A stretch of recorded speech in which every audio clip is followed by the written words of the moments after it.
Because she was considered unattractive and unwanted, the girl tricked the boy she had secretly loved for 4 years into coming to her home on graduation day. Yet, the man's rationality far exceeded her imagination. He simply told her fairy tales all night long, and nothing else happened. They traveled together during holidays, swam together in the scorching heat, and hugged each other when hurt. To prove that pure friendship could exist between men and women, the boy proposed they meet only once a year, on July 15th. Though Emma wasn't content with just being friends, she agreed readily because she firmly believed love grows over time. 1989 marked their first trip after graduation. Emma, dreaming of being a writer, went alone to London, ready to soar to success from her tiny rented room. Like all inexperienced young people, she fantasized about a wonderful future. I've got a feeling that this time next year, you're going to take London by storm. Sadly, life soon dealt her a harsh blow. Before achieving fame, Emma's manuscripts were repeatedly rejected, bringing her no income. To make ends meet, she had to work in a small restaurant, navigating daily between greasy kitchens and middle-aged men. From time to time, she also had to endure the crude behavior of some customers. The passionate dream she once held was slowly being worn away by life through each day of repetitive labor. Feeling helpless, she could only pick up the phone and seek some solace from Dexter. Yet, often, before she could say much, the call would cut off due to insufficient balance, leaving her with nothing but a helpless, "I miss you." Dexter's life, however, stood in stark contrast to Emma's. His handsome looks made everything smooth sailing for him. Women approached him daily, making him seem like the focus of many admirers. Dexter not only earned the chance to train as a television host, promising a bright career ahead, but also enjoyed a life of comfort and ease thanks to his parents' love. Even during his once-a-year meeting with Emma, he effortlessly attracted a beautiful woman they had just met. Emma felt a bit jealous, but constrained by their friendship. She couldn't say anything, only venting her frustration through constant sarcasm. After a year of effort, her writing dream showed no progress, but fortunately, she got promoted to restaurant manager, her curly hair perpetually smelling of cheese and dish soap. Dexter naturally understood Emma's grievance. He believed she wasn't without talent, just lacking some confidence amidst life's trivialities. So he suggested they go on vacation for their next meeting. Though a year lay between them and this plan, they still embarked on the trip in 1992. On the way, Emma laid down 3 rules: no flirting, no sharing a bed, no skinny dipping, and no getting heavily drunk. Only in this way could they maintain a pure friendship. Yet these very rules were exactly what Emma secretly wished to break. She had fallen for Dexter at first sight on graduation day. That night, their relationship almost crossed a line. But at the crucial moment, Emma chose to retreat. Dexter's aura was simply too dazzling. The fear of being together far outweighed the joy of her secret crush becoming real. Simultaneously, Emma knew all too well that Dexter was popular with women and would move on quickly. Keeping distance seemed the only way to sustain their bond. It was this misalignment of feelings that led them, through twists of fate, to end up becoming what they called friends. Dexter was also acutely aware of this. He never lacked female attention and tended to discard relationships easily after conquest. But Emma's intelligence, innocence, and passion for life made him suppress his desires, unwilling to lose her as his confidant. Thus they lingered on the edge of emotion, unwilling to let go of each other, yet afraid to cross the line. Perhaps the atmosphere at the bar that night was too romantic, or maybe Emma's long-suppressed feelings finally found an outlet. In that moment, she poured out all her years of infatuation for Dexter, even confessing she had written countless love poems for him, and that most of her story drafts were about him. Dexter simply smiled faintly. Then he pulled Emma towards the swimming pool, breaking their 3rd rule. I thought about you. I think about you. But just as Emma was immersed in this emotional moment, The problem is I fancy pretty much everyone. Perhaps because they were too accustomed to their friend identities, or perhaps due to deep-seated fear, Dexter also hesitated at the crucial juncture.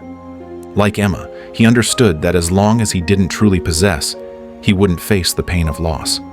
Seeing the disappointment on Emma's face, Dexter seemed to make a silent decision. Yet, right at that moment, some thieves quietly stole Dexter's clothes, all carefully chosen designer items.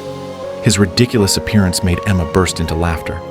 That night, they still slept uneventfully in the same bed, and all the rules set at the start of their trip had been broken on the very first day. Time flew by, and soon it was 1993. By now, Dexter had become the most popular TV presenter in the country, his career and life seemingly flourishing. However, behind the facade of success, he was drowning in a decadent lifestyle of glitz and glamour, his inner emptiness growing deeper. Every time he got drunk, he would habitually call Emma, saying bizarre, nonsensical things. Yet these brief conversations were often cut short before they could deepen, interrupted by beautiful women beside him. Although Dexter was never short of admirers and possessed what others saw as a perfect life, whenever night fell and he was alone, a wave of loneliness would wash over him. It seemed he had countless things he wanted to tell Emma, but the words always stuck in his throat. As time passed, Dexter's body began to decline due to his long-term irregular lifestyle and indulgence in decadence. Even walking became difficult. What was even harder for him to bear was his mother being diagnosed with a terminal illness. He had planned to go home to be with his mother, but unexpectedly, he slept until evening, and his mother noticed something was wrong with her son. Can I speak frankly? You have to. I think it's my prerogative. I know that you're going to be a fine man, decent, loving, accomplished, but I don't think you're there yet. And right now, well, I worry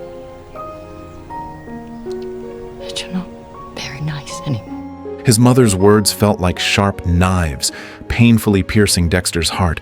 He wasn't sure when he had become like this. When leaving, his father confiscated Dexter's car keys.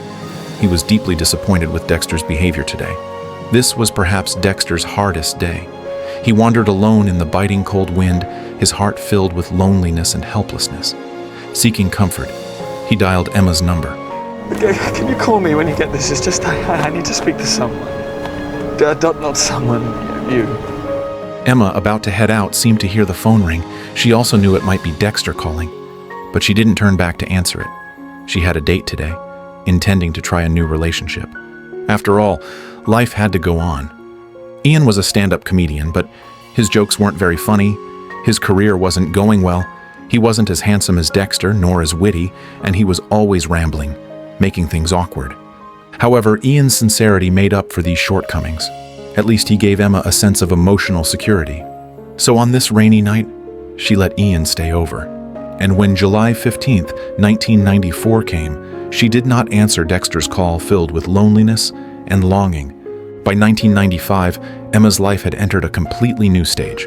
She became a secondary school language teacher, and with Ian, they were like an old married couple. Life was plain but steady and reassuring. Meanwhile, Dexter's life seemed bleak and directionless. With his mother gone, his father was often alone, and the media dubbed him the king of trash TV. The false noise and endless loneliness tormented Dexter. He longed to see Emma again, but Emma never had time. Whenever the cameras rolled late at night, Dexter transformed back into the wacky presenter. On the other side, Emma led her students to win a gold medal in drama. They seemed to live in different worlds, only able to secretly glimpse each other's lives through the screen.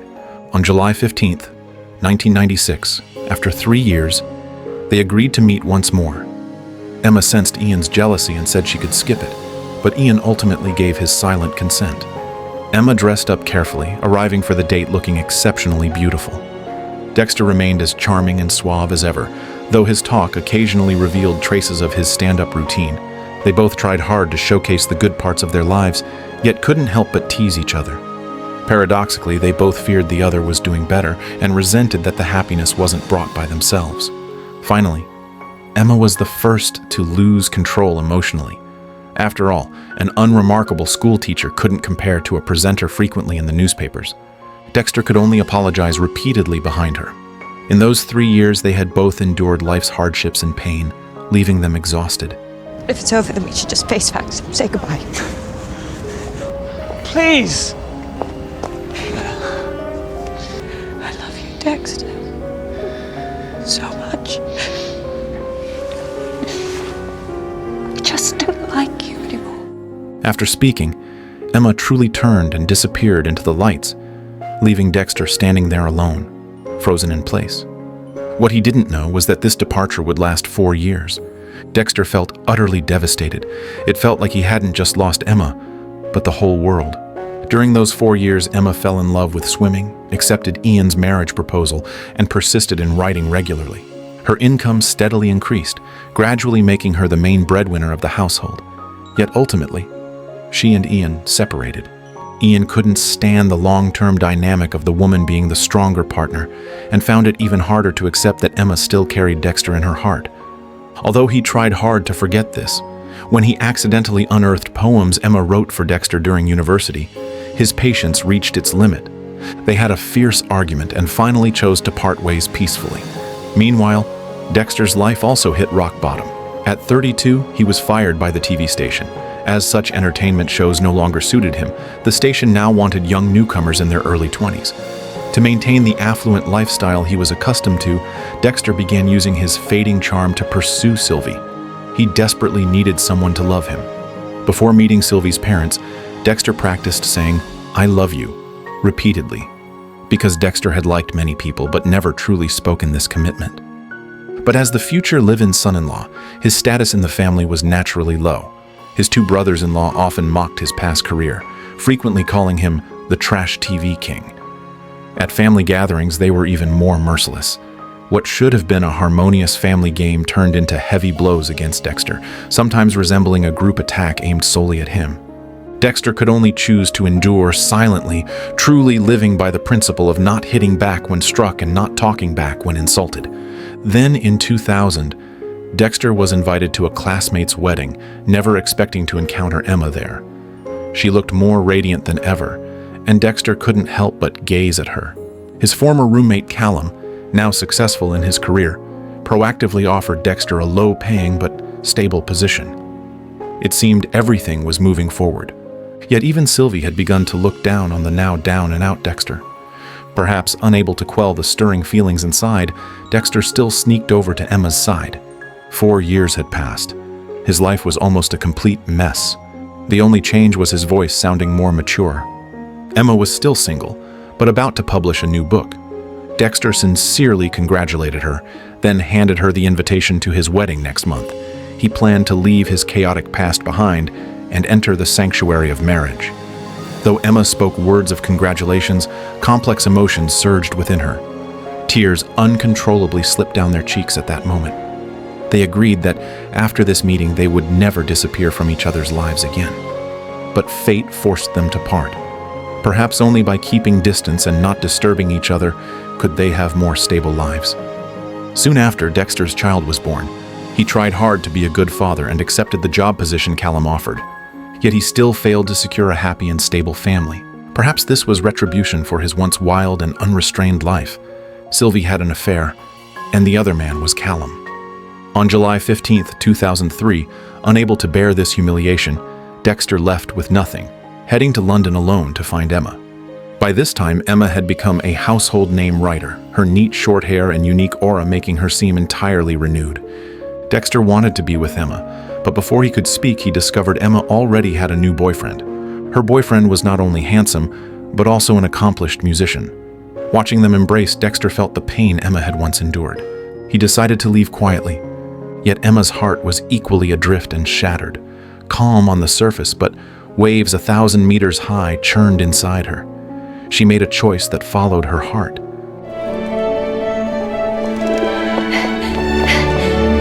I thought I got rid of you. If you mug me about Dexter, I swear I won't. lead me on or let me down or go behind my back, I will murder you. They kissed passionately, vowing never to part again. A full 15 years had passed since their first embrace. On July 15, 2004, they finally had a quick wedding, never needing to meet just once a year again. Dexter used his savings from over the years to open a cafe, learning how to take responsibility and facing life with maturity.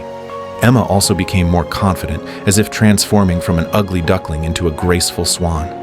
Though approaching 40, they had finally become each other's most suitable partner.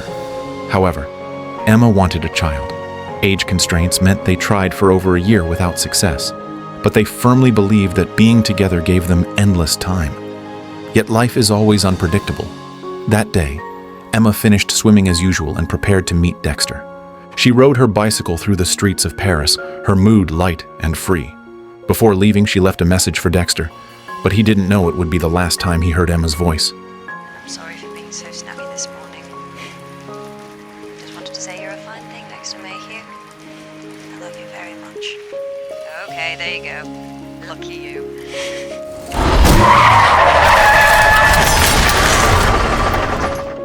After Emma passed away in 2007, Dexter remained unable to move on, often drowning himself in bars.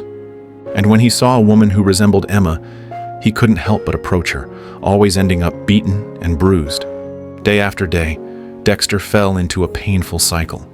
Sylvie, fearing he might lose his life if this continued, drove with their daughter to pick him up. During the ride, their daughter gently moved his bruised and battered hand aside.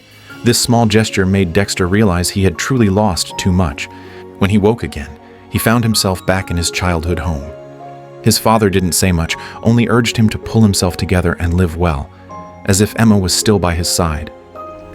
I don't know if I can. Of course you can. What do you think I've been doing for the past 10 years? Dexter finally understood that his father had been enduring a similar pain all along. In 2009, not yet 50, Dexter's hair had turned gray, but his cafe had gained fame for its unique flavors. Ian came specifically to try it.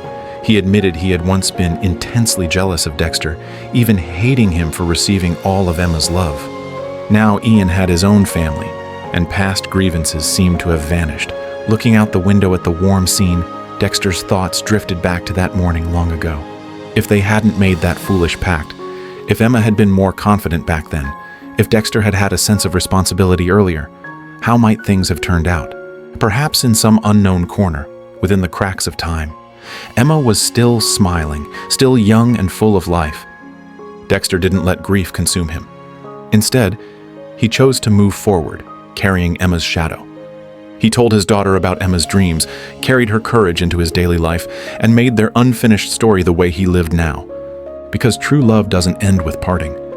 She merely stays in another form, letting him feel her presence still, within the flow of time.